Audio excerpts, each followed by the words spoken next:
ఇక్కడ రామగిరిలో జరిగిన విషయమైనా కానీ రాష్ట్ర వ్యాప్తంగా వీళ్ళు చేస్తా ఉన్న అన్యాయాలైతేనేమి, తిరుపతిలో డిప్యూటీ మేయర్ ఉప ఎన్నిక జరిగితే ఏకంగా బస్సులో ఉన్న కార్పొరేటర్లను ఏకంగా పోలీసులు ఆధ్వర్యంలోనే అడ్డగించి ఏకంగా బస్సులో ఉన్న కార్పొరేటర్లు, బస్సులో ఉన్న ఎమ్మెల్సీను ఏకంగా పోలీసుల ఆధ్వర్యంలోనే కిడ్నాప్ చేసుకుని తీసుకొని పోవడం ఏ స్థాయిలోకి దిగజారిపోతా ఉందో నేను అడుగుతా ఉన్నా. చంద్రబాబు నాయుడు గారు సొంత నియోజకవర్గం రామకుప్పంలో జరిగిన ఎంపీపీ ఎన్నిక కూడా అదే పరిస్థితి.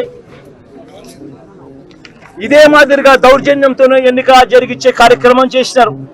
పశ్చిమ గోదావరి జిల్లాలో జరిగిన అత్తిలి ఎంపీపీ ఎన్నిక చూసినా ఇదే దౌర్జన్యమే కనిపిస్తుంది. ఎక్కడా వీళ్ళకి సంఖ్యాబలం లేదు, అయినా కూడా దౌర్జన్యంతోనే గెలవాలి అని చెప్పి దౌర్జన్యాలు చేసిన పరిస్థితులే కనిపిస్తా ఉన్నాయి. విశాఖపట్నంలో కూడా ఇప్పుడు ఏం జరుగుతూ ఉంది?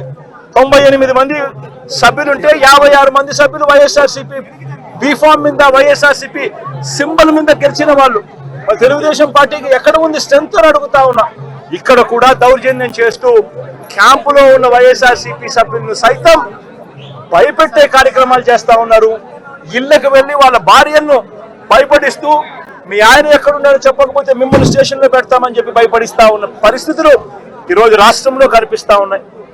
మరోవైపున చూస్తే రాష్ట్రంలో హత్య రాజకీయాలు ఏ స్థాయిలోకి దిగజారిపోయాయి అంటే ఏప్రిల్ 6వ తారీఖున నంద్యాలలో, మొన్న ఏప్రిల్ 6వ తారీఖున నంద్యాలలో, ఈ మధ్యనే నంద్యాల జిల్లాలో సిరివెల్ల మండలంలో యార్లగడ్డ కాన్స్టిట్యున్సీ ఇందూరు ప్రతాప్ రెడ్డి అని చెప్పి మా పార్టీకి సంబంధించిన మండల కన్వీనర్ ప్రతాప్ రెడ్డిపై దారుణంగా హత్యాయత్నం చేశారు. ఇదే చంద్రబాబు నాయుడు గారు, ఇదే ఇందూరు ప్రతాప్ రెడ్డి అనే వ్యక్తి దేవాలయంలోకి వెళ్లి పూజ చేస్తా ఉండగా దాడులు చేయించాడు.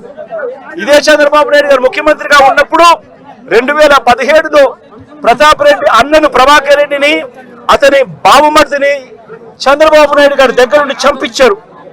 చంపించిన తర్వాత మా ప్రభుత్వం వచ్చిన తర్వాత ప్రతాప్ రెడ్డికి మేము గన్మెన్ సౌకర్యం మేము కల్పిస్తే చంద్రబాబు నాయుడు గారు వచ్చిన తర్వాత ఆ గన్మెన్ ను తీసేసి చివరికి ప్రతాప్ రెడ్డిని చంపే కార్యక్రమం చేయడానికి ఏకంగా చంద్రబాబు నాయుడు గారు పురమాయించిన పరిస్థితులు మన కళ్ళ ఎదుటే కనిపిస్తా ఉన్నాయి.